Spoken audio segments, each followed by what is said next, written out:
تو پھر یہ بلے کا نشان دینا پڑے گا ان کو, یہ بات ہے اس طرح؟ جی جی, اگر تو سپریم کورٹ میں چیلنج نہیں کرتا, جوڈیشل ڈیسیژن ہو گیا, اگر وہ چیلنج نہیں ہوتا تو اس صورت میں تو ان کو بلے کا نشان واپس مل جائے گا, کیونکہ اب ٹائم بھی تو بہت کم ہے, میرے خیال میں کل یا پرسوں جی 13 تاریخ کو سر فائنل ہونی.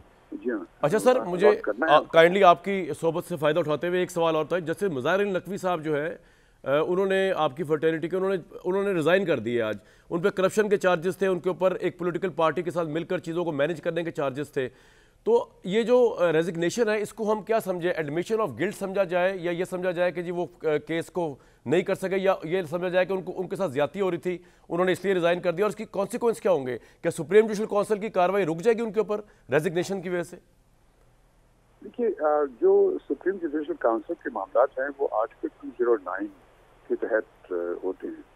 تو آرٹیکل 209 میں یہ لکھا ہوا ہے کہ اگر کوئی جج مس کانڈکٹ کرتا ہے یا کوئی ایسی کام کرتا ہے تو اس صورت میں اس کے خلاف کارروائی کی جا سکتی ہے سپریم جوڈیشل کاؤنسل کے پروگرام میں, اور اس کے جب اس کارروائی کے بعد اس کو ریموو کیا جا سکتا ہے. پھر ایک جو لاسٹ آرٹیکل سیکشن اس کا سب سیکشن ہے وہ یہ کہتا ہے کہ سوائے اس طریقے سے اور کسی طریقے سے اس جج کو نہیں ہٹایا جا سکتا. ٹھیک, یہاں پہ سزا کا کوئی کانسیپٹ نہیں ہے, صرف یہ کانسیپٹ ہے کہ اس کو ہٹایا نہیں جا سکتا سوائے سپریم جوڈیشل کاؤنسل کے تحت. اگر سپریم جوڈیشل کاؤنسل پر ریفرنس گیا اور جج صاحب جو ہیں انہوں نے کہا کہ اب میں اس کو پرسو نہیں کرنا چاہتا, ٹھیک ہے میں ریزائن کرتا ہوں, بات ہی نہیں کرنا چاہتا آگے, اس کے بعد یہ معاملہ ختم ہو جاتا ہے, یہ انفیکٹس ہو جاتا ہے, اور اس کے بعد وہ آگے کارروائی نہیں سر آپ کہہ رہے ہیں ان کے ریزائن دینے سے سپریم جوڈیشل کونسل کی ان کے خلاف کارروائی ختم ہو جائے گی؟ جی بالکل ختم ہو جائے گی. تو سر یہ تو ویسے زیادتی نہیں ہے کہ اگر ججز کے اوپر کرپشن کا چارج لگے تو وہ ریزائن کر کے ہی بس ان کی خلاصی ہو جاتی ہے, باقی صحافی سیاستدان وہ جیلیں بھگتتے ہیں؟ ججز کی سزا ایک ہی ہوتی ہے, وہ یہ ہوتی ہے کہ وہ اپنی پوزیشن سے ان کو ہٹا دیا جاتا ہے. ان کو پھر آپ پروسیکیوٹ نہیں کر سکتے کسی کے سامنے. اگر ایسا ہونے لگے تو پھر کوئی جج بنے گا ہی نہیں سر. لیکن شاہد صاحب, جیسے مظاہر علی نقوی صاحب کے اوپر تو گلبرگ لاہور میں 2 کنال کے پلاٹ سے لے کے پتہ نہیں کرپشن کتنے, وہ پیسے واپس نہیں لینے کورٹ نے ان سے اگر ثابت ہو جائے کہ انہوں نے کرپشن کی تھی؟ اس کے لیے پھر بعد میں جو گورنمنٹ ہے وہ ان کے خلاف الگ کیس فائل کر. بالکل ٹھیک, بالکل ٹھیک, کارروائی شروع کر سکتی ہے. بالکل یہ بڑی فیئر بات آپ نے کی, بالکل صحیح, اس کی رکاوٹ نہیں ہے. بالکل ٹھیک سر, تھینک یو سو مچ. شاہد اسماعیل صاحب موجود تھے. عظمیٰ صاحبہ نہ چاہتے ہوئے بھی ماننا پڑ رہا ہے کہ آپ کے موقف کی انہوں نے تائید کی ہے. مجھے بتائیے فلوشہ خان صاحبہ, آپ جس طرح ایڈامنٹ ہے پی ایم ایل این اور کہ جی دیکھ لیں گے ابھی, اور ابھی تو یہ حالانکہ ہونا یہ بھی چاہیے تھا, ہو سکے کہتے تھے کہ یار اچھی بات ہے چلے کہ اگر وہ مقابلے بترے مقابلہ کریں گے. آپ کا پوائنٹ آف ویو کیا ہے کہ آپ کیا سمجھتے ہیں؟ آپ بھی جو ریجیکشن سمجھتے ہیں چیلنج ہونی چاہیے, بلے کا نشان غلط ملا ہے پیپلز پی ٹی آئی کو؟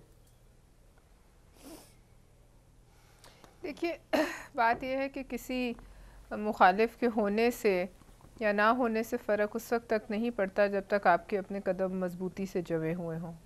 تو لہٰذا ہمیں تو کوئی فرق نہیں پڑتا, بلہ ہو یا کل کو کوئی اور نشان آ جائے یا کوئی نشان مائنس ہو جائے. میں تو یہ سمجھتی ہوں کہ ان کے علاوہ جنہوں نے 9 مئی کے واقعات میں جو ڈائریکٹلی ملوث تھے, گو کہ ایک حیرت انگیز بات ہے کہ ان میں سے بہت سے لوگوں کے کاغذات جو ہیں وہ منظور ہو گئے. جی, لہٰذا یہ ایک الگ بحث ہے کہ آج تک کسی کو سزا نہیں ہوئی, لیکن ان کے کاغذات.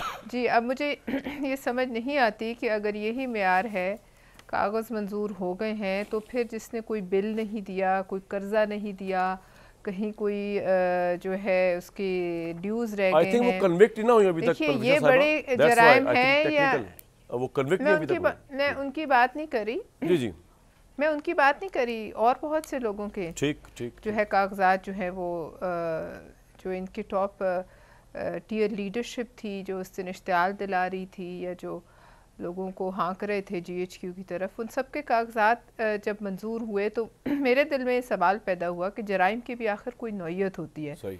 تو لہٰذا اب مجھے نہیں پتا, اگر یہ سب چیزیں جو ہیں بڑی تشویشناک ہیں, یہ لوگ اگر الیکشن میں حصہ لیں. بہرحال میں ذاتی طور پہ سمجھتی ہوں کہ کسی مخالف کے الیکشن کے میدان سے اس کو پکڑ کے خود باہر نکال دینا ہے اس کے ہونے نہ ہونے سے. دیکھیے خوش تو الگ بات ہے, خوش تو ہم بہت سی چیزوں پہ ہو جاتے ہیں, خوشی تو ہم چھپا بھی سکتے ہیں، لیکن بات یہ ہے کہ ٹھیک ہے اگر پاؤں مضبوط ہے، ہمارے عوام پہ اعتماد ہے تو بے شک واللہ ہو کہ ہمیں تو کوئی اس سے خوف نہیں ہے. بالکل ٹھیک. لیکن بہرحال ابھی تک کی آج شام تک جب تک ابھی تک ایز وی ٹاک تو الیکشن کمیشن نہیں گیا سپریم کورٹ میں، بلّہ جو ہے وہ رینسٹیٹ ہو. بلّہ بالکل ٹھیک.